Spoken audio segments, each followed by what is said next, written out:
Eu orei para que esse vídeo chegasse apenas para as pessoas certas. E se ele chegou até você, não foi por acaso. É porque Deus quer falar contigo. Eu não tô aqui para ser sensacionalista, nem gerar um engajamento, muito pelo contrário. Eu não ia nem fazer esse vídeo.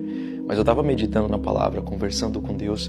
E sabe quando dá algo dentro de você que diz assim, ó, fala sobre isso, que eu quero falar com algumas pessoas.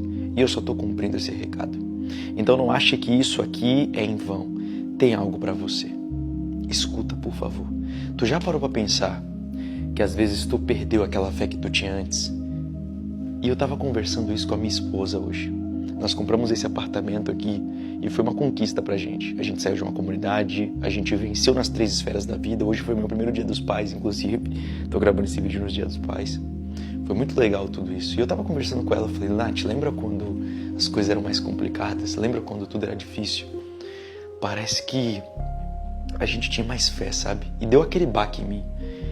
Porque tinha dia, eu lembro isso daqui, cara, tinha dia que a nossa máquina de lavar tinha parado e simplesmente eu e ela botamos a mão, começamos a orar e falamos, Senhor, eu vou atrás, eu vou trabalhar, eu vou conquistar, mas se puder, Pai, arruma isso aqui, Senhor. E eu lembro do dia em que Deus arrumou nossa máquina de lavar. Eu lembro do dia em que eu tinha pegado auxílio emergencial, isso em 2020, no meio da pandemia, eu tava quebrado. Eu tava entre pagar as pessoas e comer. E eu lembro isso aqui, cara, eu tô falando, isso aqui arrepia de tudo, cara. Eu até me emociono quando eu falo disso. Eu lembro quando eu abri a conta e tinha lá um dinheiro que eu não sabia de quem mandou aquilo. Eu orei, eu falei, Senhor, eu vou trabalhar, eu não quero que o Senhor, sabe, se preocupa assim, o Senhor me deu saúde para eu trabalhar. Eu lembro que caiu aquele dinheiro. Não foi por Pix, porque se tivesse sido Pix eu devolveria. Mas caiu um dinheiro que eu falei, Nath, eu não sei, foi TED, porque para mandar TED tem que saber o número da conta, tem que saber isso. Eu não sei de onde prover esse dinheiro. E eu lembro que na época era em torno de uns 800 a R$1.000. Era exatamente o que a gente precisava para fazer a compra. O que eu tô querendo dizer para você é que tu já percebeu que às vezes tu perdeu aquele negócio de orar pela simples coisinha? Às vezes uma caixinha de som que quebra na tua casa, às vezes é uma coisinha que quebrou e às vezes tu deixa pra lá ou tu só reclama. Quando foi o dia que tu parou de orar por tudo que tu tem hoje?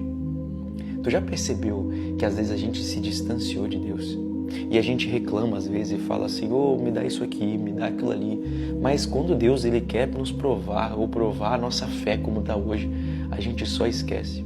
Esses dias então, conversando com a minha esposa, eu falei, Nath, a gente tem muito que aprender com quem a gente era. A gente tem muito que aprender com quem a gente deixou de ser. E por isso que nesses últimos dias eu tenho orado tanto, pedido tanto para Deus para eu ficar mais perto dele. Porque tu já parou para pensar que antes tu tinha mais fé do que hoje? Tu já parou para pensar por que tu parou de fazer as coisas que tu fazia? E Deus, ele quer te chamar, ele te chama. Filho, volta. Volta porque eu tenho tanta coisa maravilhosa para fazer para você.